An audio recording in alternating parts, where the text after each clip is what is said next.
I'll make this little quick video, something I've been battling with. Let's go down here.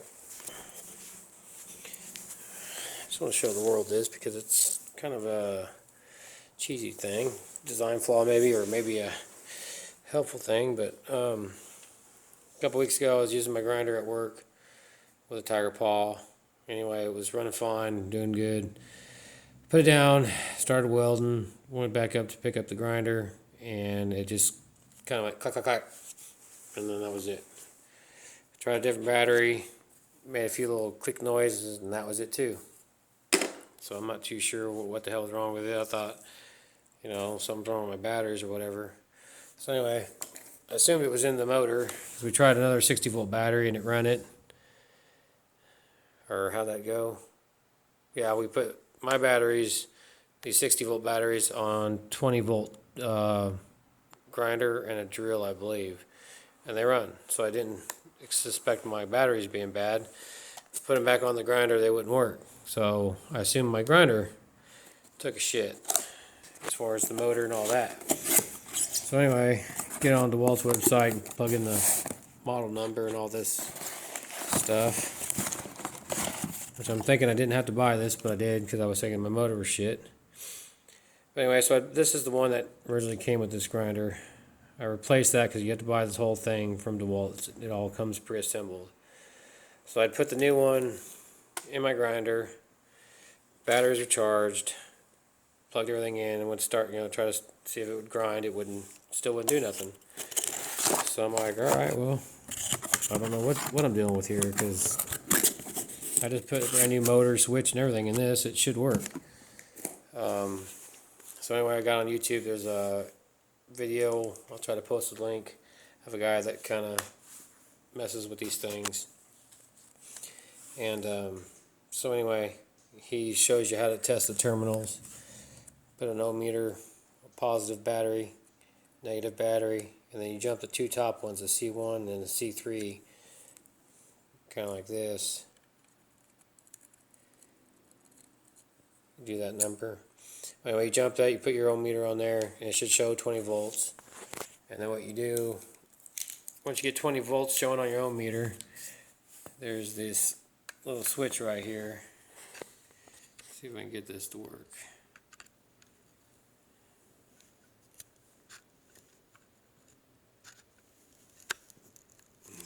It's kind of hard to do with one hand. Anyway, let's see if I can get angles.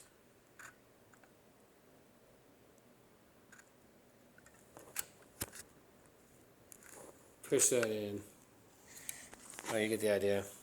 Anyway, right here, push that in, and when you do that, it switches it from just your normal 20 volts to 60 volts. That's why you can run these on 20 volts and not harm them, because they don't have the connections that tie in C1 and C3 on the 20 volt tools, because they don't have, I think they only have like 4 pins. They have the two bigger ones out here, and then 1 or 2 down here, and then, oops, sorry. I think they only got 4 pins. This has got 6, and these 2 right here, this one and this bottom one, which would be top, I guess, are the C1, C3. That has something to do with the 60 volt system. So anyway, when you get those 2 pins tied in up here, and then when you, these little knobs here, pushing this in, when you do that with a combination with these 2 extra wires, that's what switches it from a 20 volt to a 60 volt, according to the man's video. I didn't know that. It was all very informative. So anyway, he shows you how to test it. Put your ohm meters on the battery positive and negative. Jump your C1 and C3. You should have 20 volts or whatever your battery pack's charged at, if it's still good. If you have 20 volts, then push either side of this one or this one. They're all the same. They'll move at the same time. Push that in with some, pointy, so you can push it all the way back. If it doesn't change from 20 volts to 50-something volts or 60 volts, then you have issues. So if that's the case, like mine, I'll show you what the issue is. Oh, wrong one. and these just pop off. You come right here in the corner, and that's your issue right there. Because I'll show you here in a second. I'll jump that. Okay, I got my battery hooked up to my grinder with that thing fried like it is, and we will have no juice. I've got 20 volts going to my grinder, but it's not enough to power it up.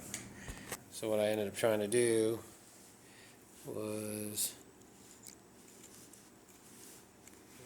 this is just for testing.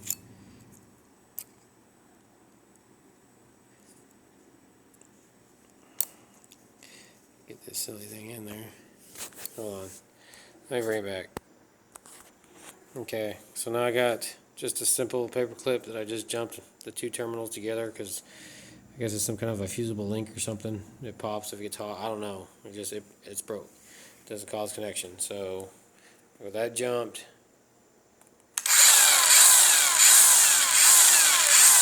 and it works. Take that out, and I have no power. So just be aware. Just put this video out there so people know about that. Easy fix. I'm gonna buy me another solder gun. Jump me a piece of solder across that, and should be good to go for a while again. I'll probably make it a little bit beefier than what they have. So I know it's some kind of fusible link, but got to do something about it because I'm not paying for another 2 more batteries just because these 2 things burned up. So anyway, just figure I'll let y'all know.